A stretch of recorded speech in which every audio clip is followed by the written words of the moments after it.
Well, good afternoon, ladies and gentlemen. Welcome to the final session of the Mises University for 2013. I want to first of all congratulate you and salute you for your excellent judgment in being here. If you don't already know, this is one of the best programs available for students anywhere in the world. For any kind of learning, but certainly for learning Austrian economics, this program has no peer. And so you have attained a gold standard of sort, even if it's not one for the medium of exchange. So that's next year, we hope. But at all events, I applaud you for being here. I have no doubt that you've learned a great deal because you've been able to listen to and talk to some of the world's best Austrian economists, and not to mention David Gordon, polymath supremo. So, you know something, I know something, David knows everything. So and I'm not joking. So, just the chance to come and sit at David's feet would be worth the trip, without a doubt. But at all events, here we are at the end of it. You're marvelously alert, I must say. Back in the days when Murray Rothbard was the heart and soul of this annual meeting, students would stay up till 3 or 4 o'clock at night talking to Murray, which was just his regular schedule. And then the next morning at 9 o'clock, they'd have to somehow be in the next class. And that made it very difficult. Even young people, after 6 or 7 days of that, were getting pretty weary. But it was worth it. And even now, we miss Murray terrifically. He was, as I say, the heart and soul of this enterprise and of Austrian economics in the United States. And he's left a tremendous legacy for us, so we can occupy ourselves very fully for a long time just reading Murray's writings. And I myself am still making my way through them and getting good payoffs from doing it, and I trust you will too.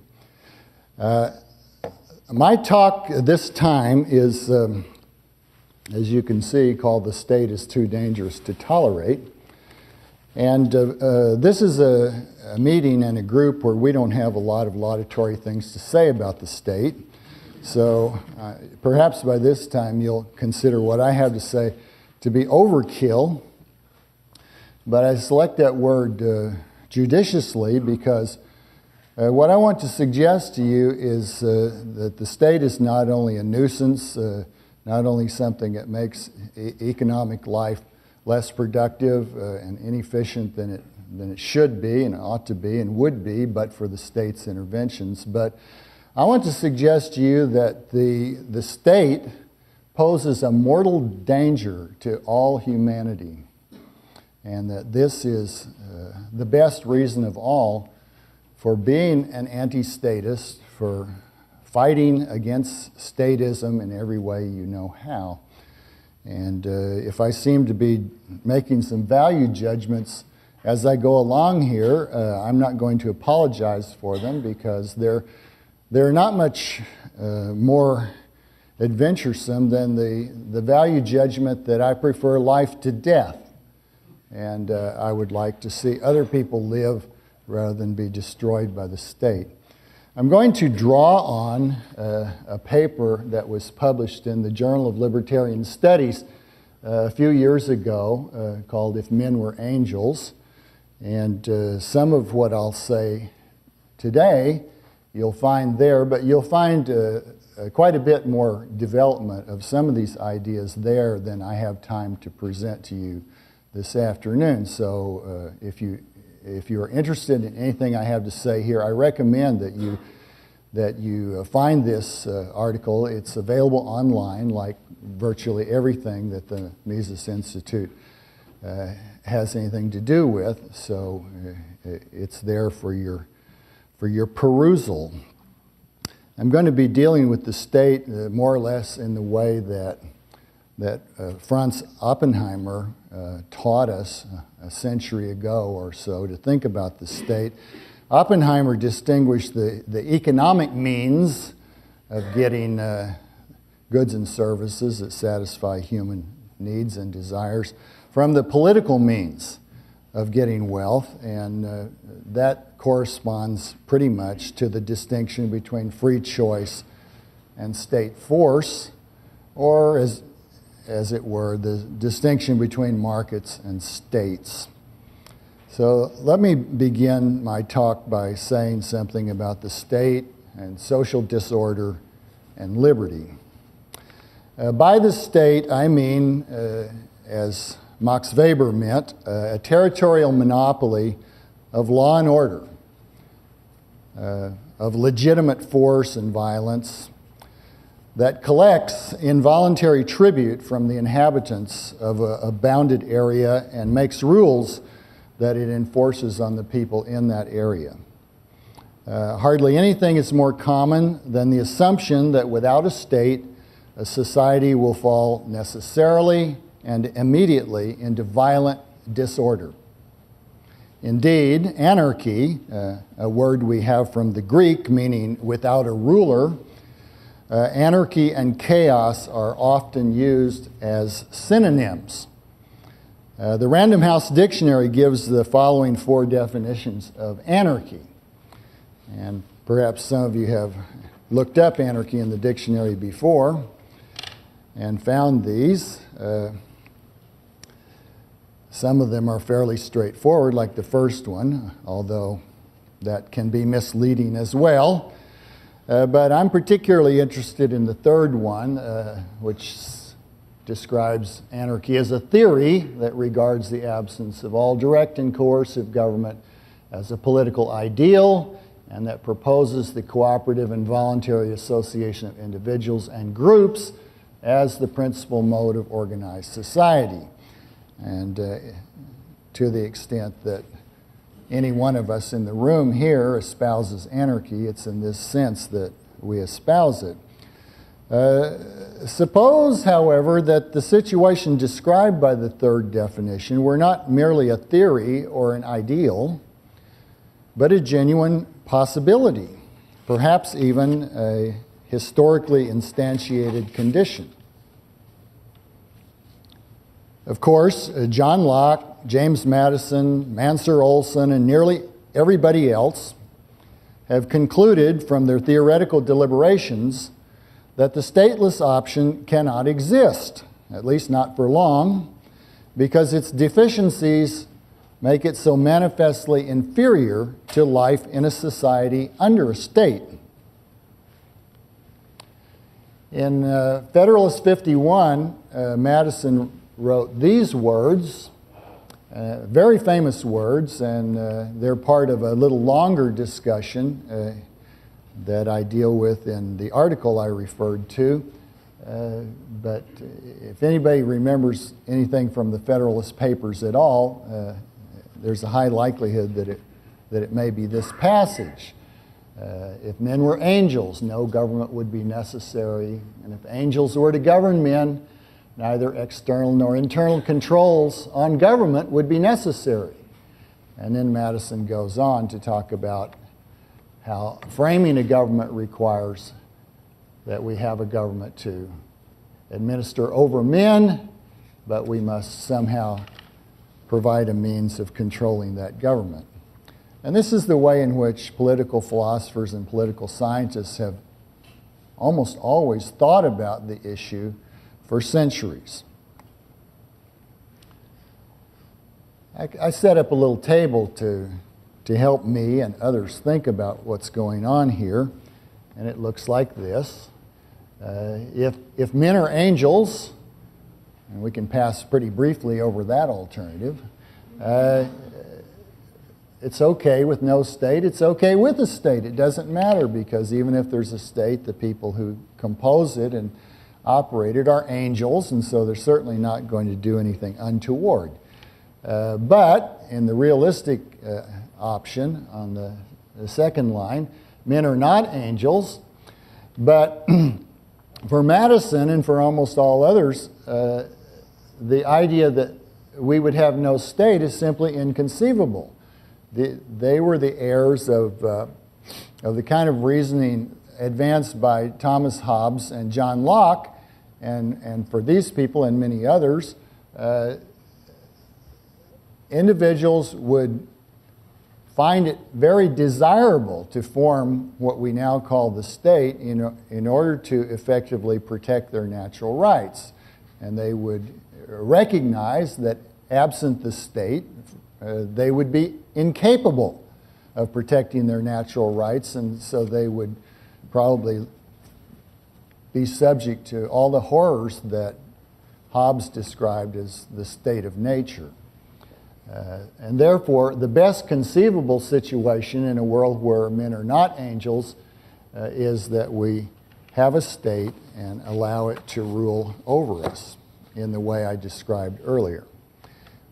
The alleged absence of significant historical examples of large stateless societies during the past several thousand years buttresses these theory-laden conclusions.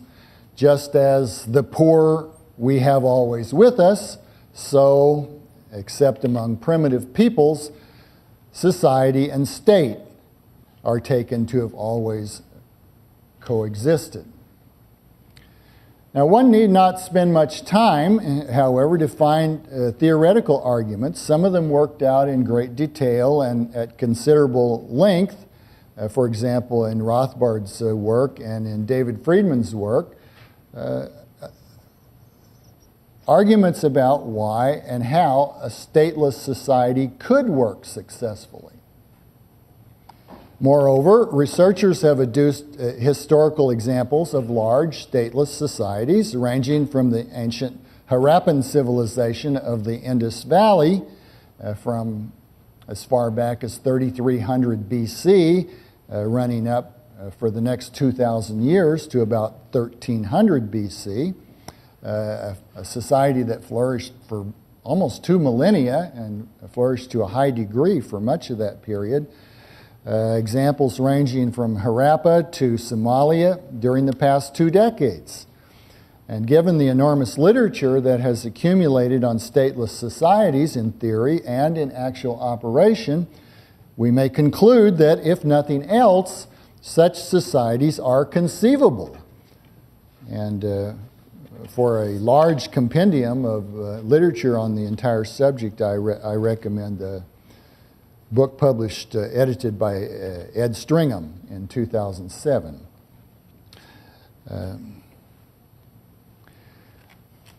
From this literature, I've been led to think in terms of what I call a more realistic model than Madison's.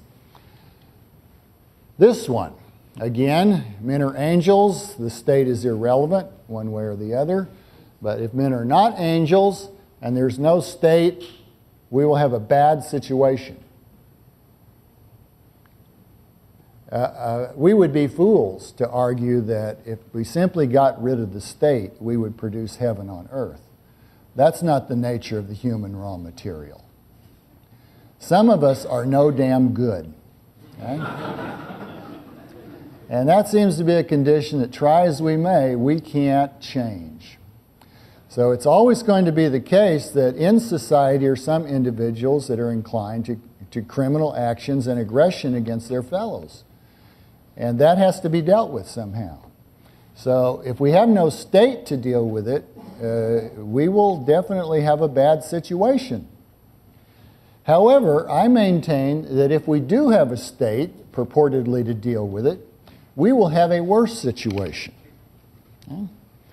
Although I admit that the outcome in a stateless society will be bad, because not only are people not angels, but many of them are irredeemably vicious in the extreme, I conjecture that the outcome in a society under a state will be worse, indeed much worse. Because, first, the most vicious people in society will tend to gain control of the state, And second, by virtue of this control over the state's powerful engines of death and destruction, they will wreak vastly more harm than they ever could have caused outside the state. It is unfortunate that some individuals commit crimes, but it is stunningly worse when such criminally inclined individuals wield state powers. Lest anyone protest that the state's true function or duty or end is, as Locke, Madison, and countless others have argued, to protect individual rights to life, liberty, and property, the evidence of history clearly shows that, as a rule, real states do not behave according to that ideal. The notion that states actually function along such lines, or that they strive to carry out such a duty or to achieve such an end, resides in the realm of wishful thinking. Although some states, in their own self-interest, may at some times protect some residents of their territories, other than the state's own functionaries, such protection is at best highly unreliable and all too often nothing but a solemn farce. Moreover, it is invariably mixed with crimes against the very people the state purports to protect, because the state cannot even exist without committing the crimes of extortion and robbery, which states call taxation.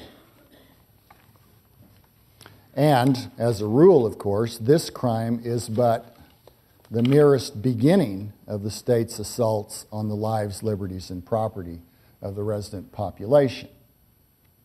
In the United States, for example, the state at one time or another during recent decades, we're not talking ancient history, has confined millions of persons in dreadful steel cages because they had the temerity to engage in the wholly voluntary buying and selling or the mere possession of officially disapproved products.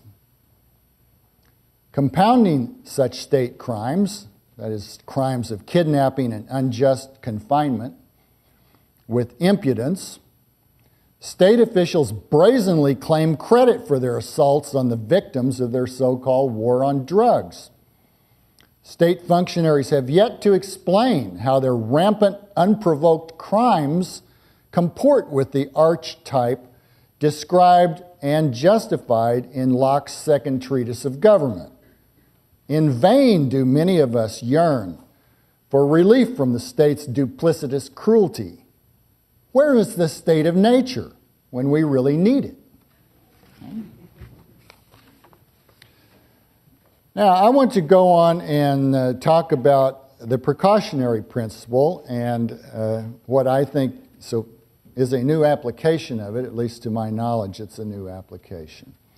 In pondering the suitability of my more realistic model, we might well apply the precautionary principle, which has been much discussed and nearly always misapplied in recent years in relation to environmental policy. This principle holds that if an action or policy might cause great irreparable harm, then, notwithstanding a lack of scientific consensus, those who support the action or policy should shoulder the burden of proof before the action is taken or the policy implemented. In applying this principle to the state's establishment and operation, the state's supporters would appear to stagger under a burden of proof that they cannot support with either logic or evidence.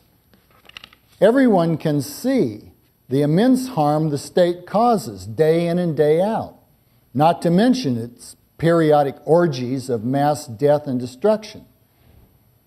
In the past century alone, states caused hundreds of millions of deaths, not to the combatants on both sides of the many wars they launched, whose casualties loom very large, but to, quote unquote, their own populations, whom they have chosen to shoot, bomb, shell, hack, stab, beat, gas, starve, work to death, and otherwise obliterate in ways too grotesque to contemplate calmly.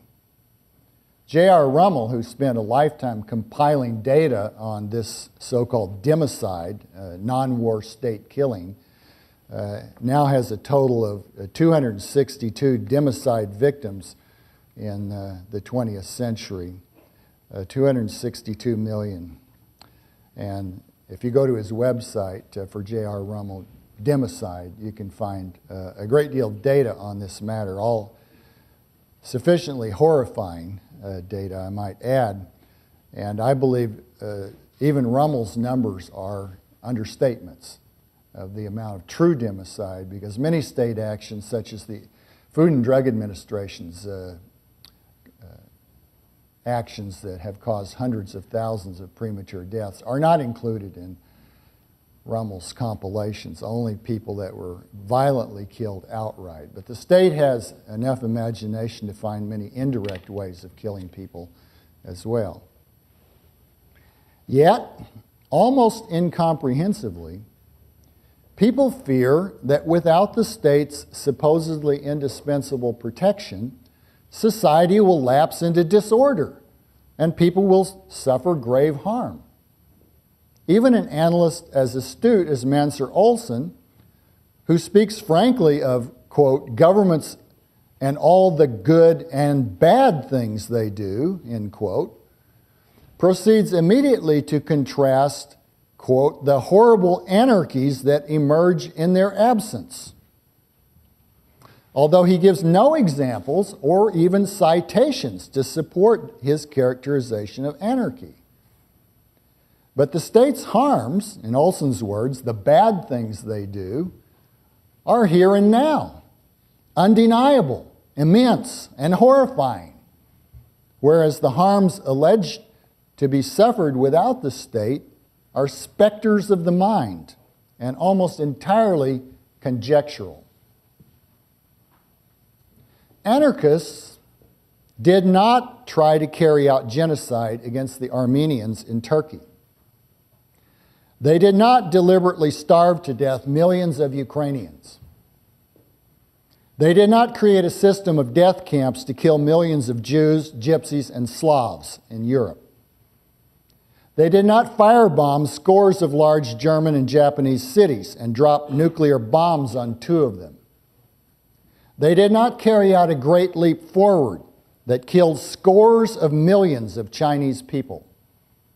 They did not kill more than 500,000 members of the Indonesian Communist Party, alleged party sympathizers, and others. They did not attempt to kill everybody with any appreciable education in Cambodia, murdering 1/4 of the country's population. They did not kill as many as 200,000 Mayan peasants and others in Guatemala.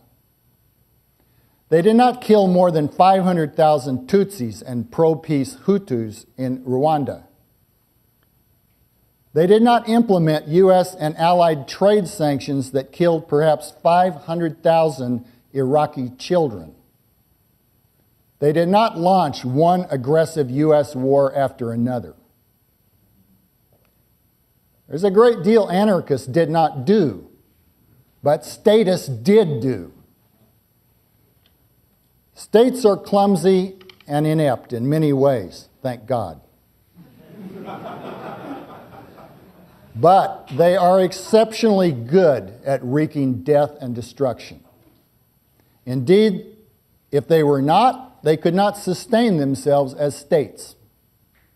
In a functional sense, we may define the state as the organization with comparative advantage in deliberately, violently killing people and in appropriating and destroying wealth.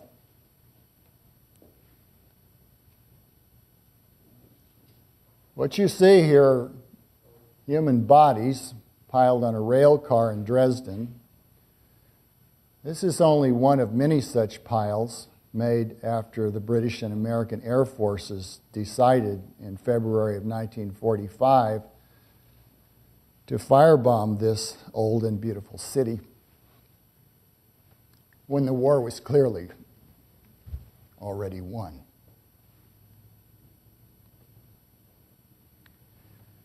These are some of the products of the German government at its death camp at Bergen-Belsen, as depicted in 1945 after the Allied troops had overrun the area. There were so many such pits in Eastern Europe that you cannot even begin to imagine them. Here are some of the lucky ones after the state had had its way with them at Auschwitz.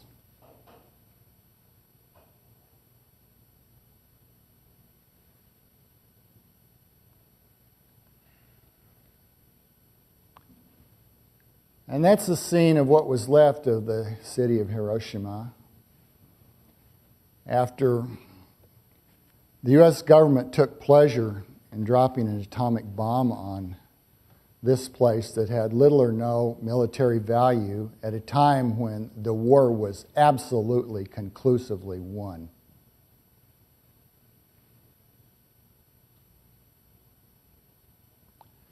And here's a more recent scene in the Iraqi city of Fallujah. Unfortunately, I could not find any of the photographs that depict in a visually compact way the full horror of what the U.S. Armed Forces did in that city, particularly by their use of white phosphorus and other munitions that have horrifying effects on human beings. And if you read about Fallujah, you'll find that ever since these attacks, babies have been born with horrifying deformities in that city and will probably continue to be born for many years to come.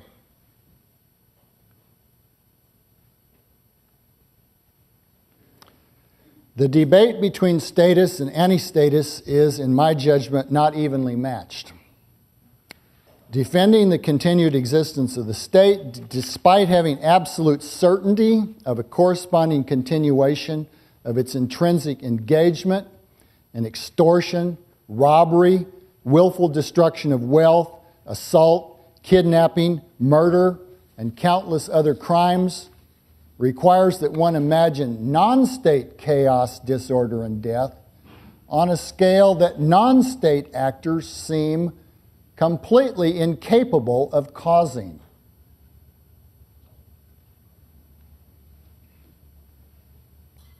That's what I just said. I'd like to take a moment and let you read it.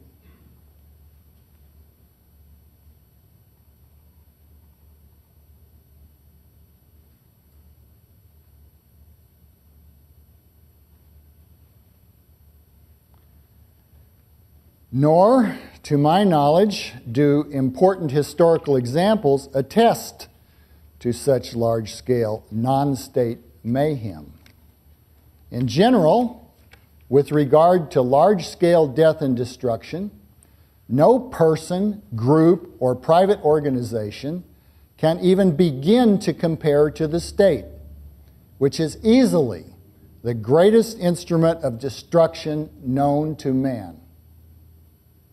Almost all non-state threats to life, liberty, and property appear to be relatively petty and therefore can be dealt with.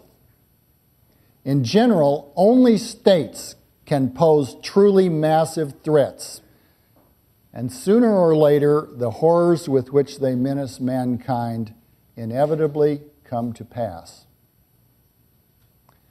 The lesson of the precautionary principle is plain.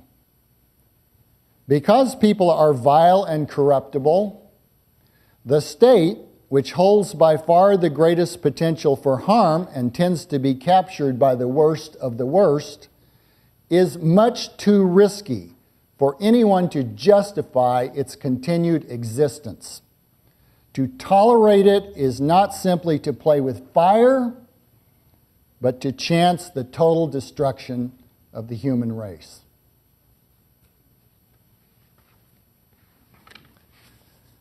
I want to say a few words now about some dynamic considerations that enter into this subject. Classic discussions of the state versus non-state societal outcomes usually involve static comparisons. They ignore the changes that occur systematically with the passage of time.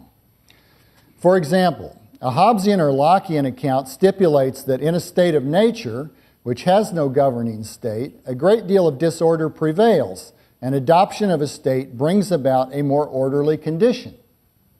Analysts recognize that the people sacrifice some of their liberties when they adopt a state. Hobbes goes so far as to suppose that the people sacrifice all their liberties to an omnipotent sovereign in exchange for his promise to protect their lives.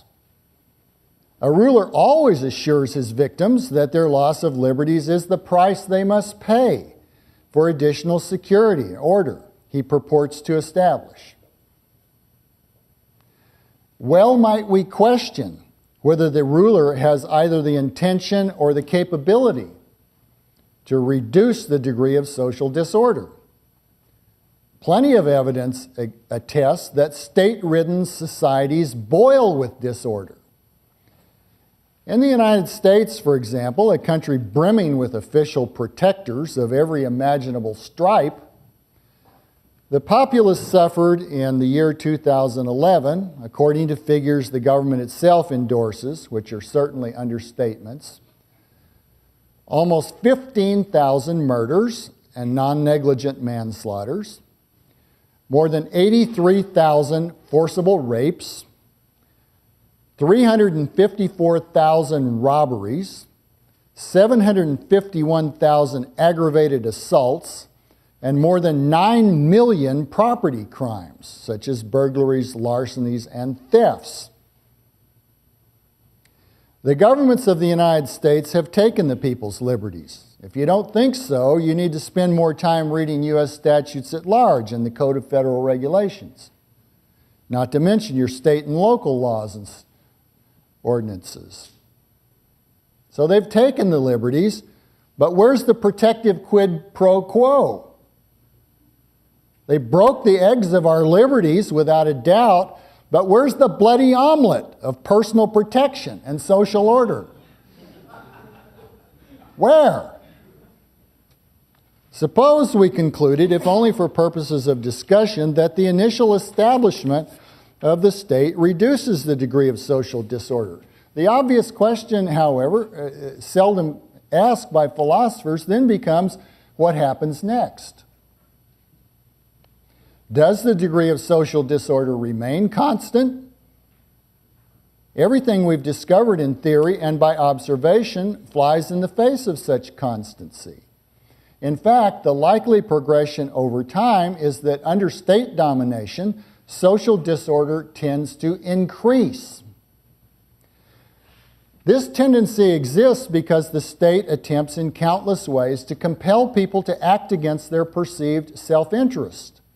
And people respond by resorting to all sorts of evasions, black markets, and officially defined crimes. Consider, for example, what happened when the state ordered people not to make, sell, possess, or consume alcoholic beverages or certain narcotics, namely black markets and crime galore, including countless assaults and murders.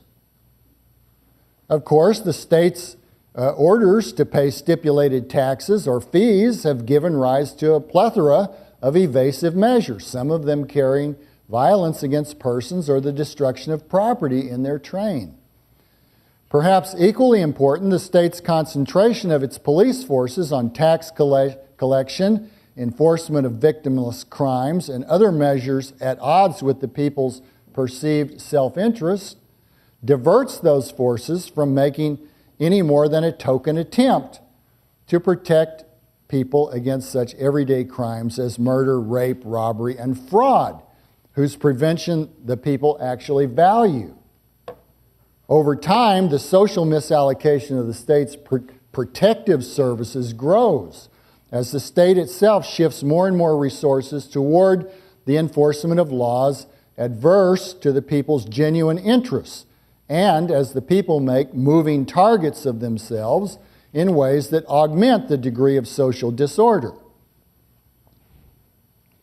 If the degree of social disorder in a society under the state tends to increase, then, even if the initial establishment of the state did reduce disorder, a time will come when the degree of social disorder will exceed that of a society with no state. If so, then, momentarily taking for granted the myth of a social contract, the initial bargain the people struck will eventually come to be seen as a pact with the devil, a bargain that at best held advantages in the short term, but proved to be a disappointing deal all around in the longer term. Moreover, whereas under a state, social disorder tends systematically to increase, without the state, social disorder tends systematically to decrease. This latter tendency reflects the progressive and mutually advantageous solution of social problems characteristic of a free, spontaneous order. We have had 3 centuries of instruction in the workings of the spontaneous order of a free society, stretching from Bernard de Mandeville, Adam Ferguson, and Adam Smith in the 18th century to Carl Menger in the 19th century to F.A. Hayek and Murray Rothbard in the 20th century to their numerous followers in the 21st century. Unlike the forced exchanges and coerced arrangements enforced by the state, the protective and productive innovations of a spontaneous order, a non-state order, can achieve acceptance only voluntarily, which is to say, only when all who participate in them expect them to produce net benefits. Consider, for example, a simple example of the householder who keeps a watchful eye on his neighbor's property when the owner is away, just as the neighbor will watch his property when he is away. And contrast this simple, effective, cooperative form of protection with the faux protection of the state's police officer, who occupies himself at great public expense, driving about aimlessly, harassing citizens pointlessly, and loitering in the donut shop.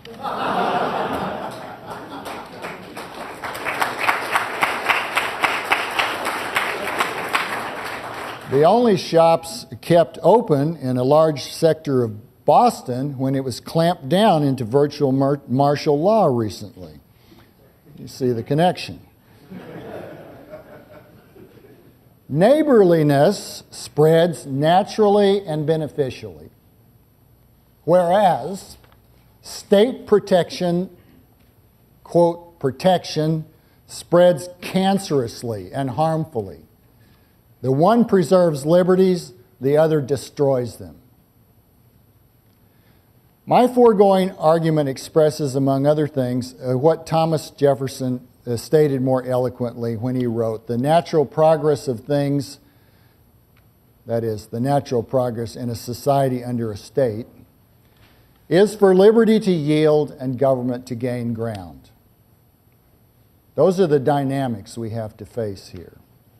Thus, even though the mythical people entering into a social contract might have considered their sacrifice of liberties to the state at that time a price they were willing to pay, they could scarcely have suspected that with the passage of time, their remaining liberties would be paid one after another, notwithstanding the social order they initially received from the state in return would systematically diminish.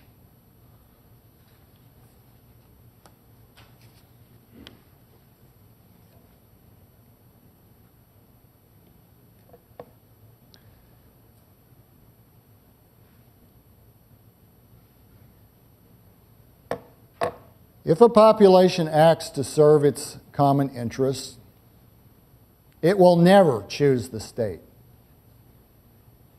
In reaching this conclusion, we need not deny the countless problems that will plague people living in a society without the state. Any anarchical society being peopled in normal proportions by vile and corruptible individuals will have crimes and miseries aplenty. But everything that makes life without a state undesirable makes life with a state even more undesirable. The idea that the antisocial tendencies that afflict people in every society can be cured or even ameliorated by giving a few persons great discretionary power over all the others is, upon serious reflection, seen to be a wildly mistaken notion. Perhaps it is needless to add that the structural checks and balances on which Madison relied to restrain the government's abuses have proven to be increasingly unavailing. And bearing in mind the expansive claims and actions under the present U.S. regime, these checks and balances are now almost wholly superseded by a form of executive Caesarism in which the branches of government that were supposed to check and balance each other have instead coalesced into a mutually supportive design to plunder the people and reduce them to absolute domination by the state. Today, however, I have tried only to show how we may think more clearly about the choice between a society under the state and a society composed of genuinely self-governing individuals. Assuming that we really had such a choice, the better option seems to me fairly obvious.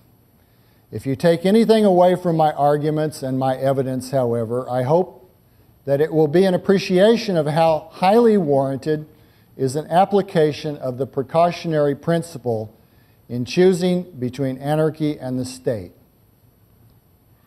Fire has proven to be a magnificent aid to human beings. But a fire that cannot be contained portends our utter destruction. And the state is precisely such a fire. Thank you very much.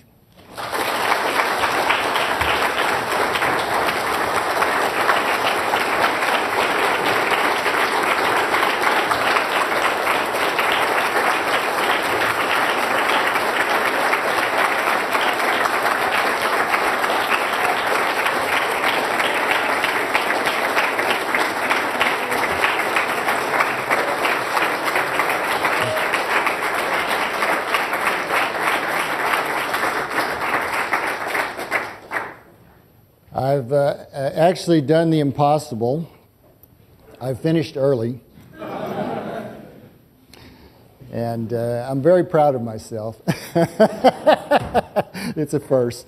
But because I've finished early, I am prepared to accept questions if you would like to ask questions. And come out as the classical liberal minarchist raising my question. Right. I'm part of a concern that I have, and philosophically, I'm at the point where I can say, if you disagree with Murray Rothbard, you are probably wrong.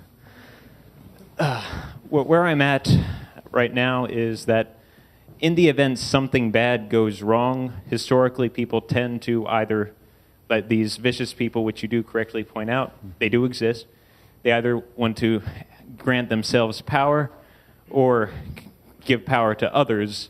Mm-hmm. And I'm at the point where I don't see a way out of, at some point or another, a totalitarian state. And how do we get through this within the anarchic society? Because basically just convert me and I am terrified right now.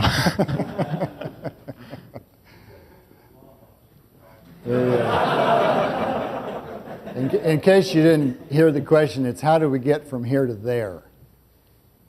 And I don't have an answer to that. I have an answer only in the sense that I think there are things that can be done that move us in that direction. Whether they will prove sufficient to get us where we need to be, I don't know. but I have no doubt whatsoever of the direction in which we need to move. We are, in this country, in my view, closer to complete totalitarianism than we have ever been before. Even during World War I, during the madness of the Sedition Act and the vigilantism and the countless crimes that were committed at that time, even during the most extreme episodes of our history, the state has never had the kind of power that it has now, particularly the power of surveillance that it now possesses. By virtue of the kind of technology we use for communication and by virtue of the state's measures, which we now know basically scoop up everything we say to one another, every transaction we make in the economy, a host of things we do, including where we are at every moment of the day and night. This kind of information has never been available to the state ever, anywhere in history. People have always had certain options of hiding, of running away, of escaping. And those options are being closed off by the kind of power the state's information control now gives it. So, like you, I'm terrified.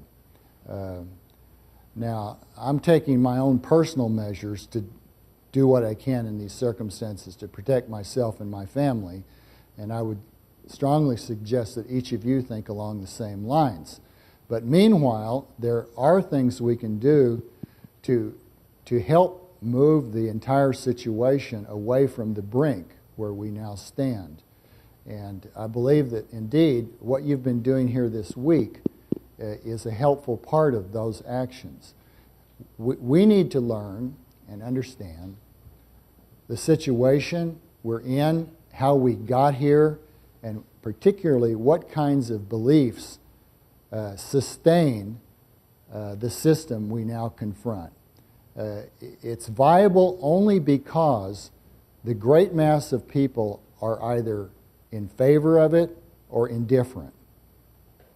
We can actually sway some of those people if we help them to understand what has happened and what the present condition is. So it seems as if it's such a small thing to educate ourselves and try to educate others, and yet it's a doable thing. And it's something that really not very many of us understand with the depth and subtlety that is required to fully meet objections to moving away from this brink. People are frightened. They're easily frightened. They're afraid of, in this case, specters. In my judgment, there was never such an illusory threat in history, unless you think that people were afraid of witches, as the terrorist threat today. It is almost entirely fictional. The chances that a terrorist will hurt you or me are so tiny that they will hurt anybody in this country, are so tiny that it is virtually idiotic to worry about them, much less to pour hundreds of billions of dollars into dealing with them. And yet, our fellow citizens out there are willing to either tolerate this kind of action by the state or actually to support it, to root for it, to argue in favor of it. We need to confront these people whenever we can and try to educate them. That we can do. We don't know how much success we'll have, but unless we try, we'll never find out how much success we can have. Another question?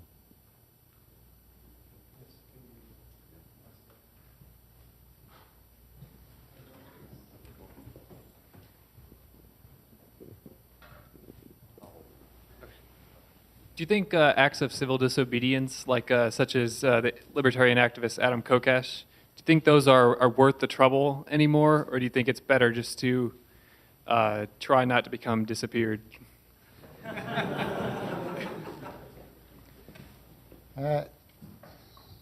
I have some respect in regard for acts of civil disobedience. I'm not going to endorse Kokesh. There are times when people can show a lot of resolve and integrity by publicly just saying no and taking the consequences. At the same time, I don't encourage anyone to make himself a martyr. You're up against fiends. I think you're a damn fool, actually, if you sacrifice yourself, your family, or your friends, merely to make a display of having confronted the state and its evil. So I would not recommend that. I would recommend that you take productive actions that help to move you into a more protected sphere. Many of you are young, and you're mobile as a result, more mobile than you will be later when you have families and more established jobs and connections and so forth. I would, if I were in your position, I would consider seriously getting out of this country.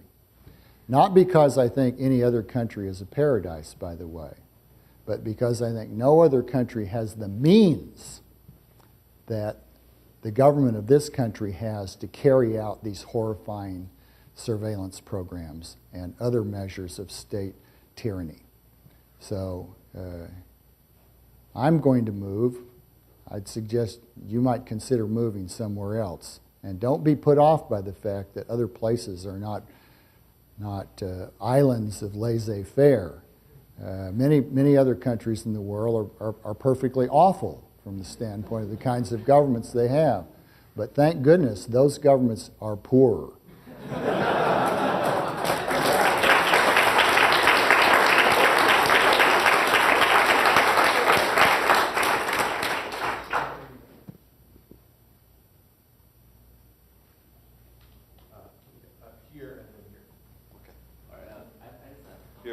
There's a microphone. Do you encourage people to actively participate in politics? Because if you cannot defeat them, you might just join them. And after you take over power, you might be able to do something Gorbachev did to Soviet Union and just dissolve everything. No, I don't recommend that. The question is whether I recommend one involve himself in politics to sort of act from within and subvert the system that way. And I don't recommend that because I think the odds of success are next to nil. And because I think in the process, the more likely outcome is that you will be co-opted and sucked into becoming a cog in the great wheel. Everybody's subject to incentives and constraints. So, you know, there's a long tradition, say, among Christians to come out from among them and be ye separate. I urge people to come out from among the state and be ye separate to the extent that you can. Obviously, we live in a world pervaded by state actions, so it's virtually impossible for anyone to completely divorce himself from the state and some of its effects, but there's a matter of greater and less. And so what I actually recommend is that people, to the extent that they can, remove themselves from politics, not that they participate in it at all. I personally loathe politics and have nothing to do with it whatsoever. I run away screaming. I don't even want to tell you how horrifying I find every aspect of politics, because this is a family-oriented show.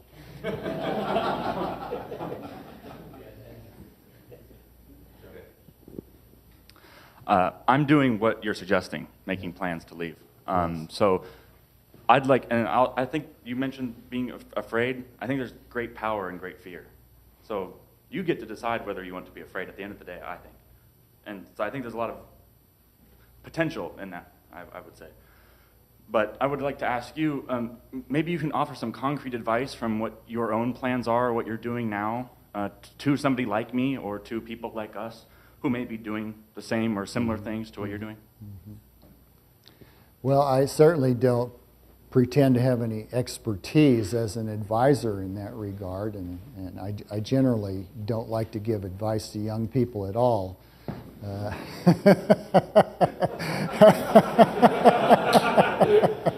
If you'd like to read my biography, you'll understand why. But in any event, I think there are things anyone can do that are sensible and probably helpful, even if you never leave this country.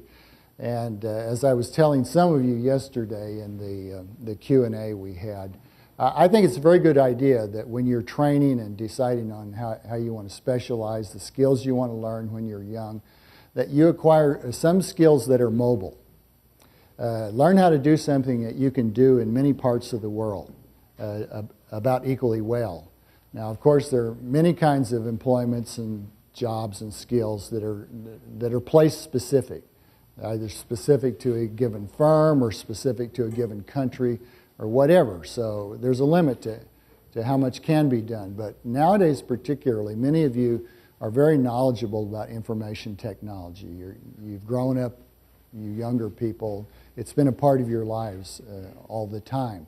And so you're at ease with it, and many of you are very expert with it. That's great. You can do that from virtually any place on earth. All you need is an internet connection. And so that's a good way to go. But there are many other ways. There's so many ways to be entrepreneurial that can be carried out in other parts of the world. If you have any wealth to dispose of or have anything you're investing right now, I would recommend international diversification. Certainly don't put all your wealth in any kind of investment in the United States, because it may later become impossible for you to move it across a national boundary, and you'll be impoverished if you decide to leave and can't take your wealth with you. So there are ways to just think differently about your situation. Don't think about your situation as if you were going to be stuck necessarily within the boundaries of the United States, because I think life is going to become very bad within those boundaries.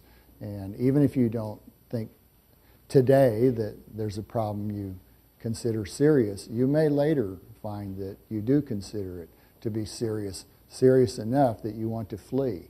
And you'll be better off if that day comes, should it come, you are prepared to carry out some kind of escape more successfully. So that would be a kind of general piece of advice, but I think many other people would offer that as well. Okay, we've run out of time. Thank you very much, Bob, for your inspiring talk.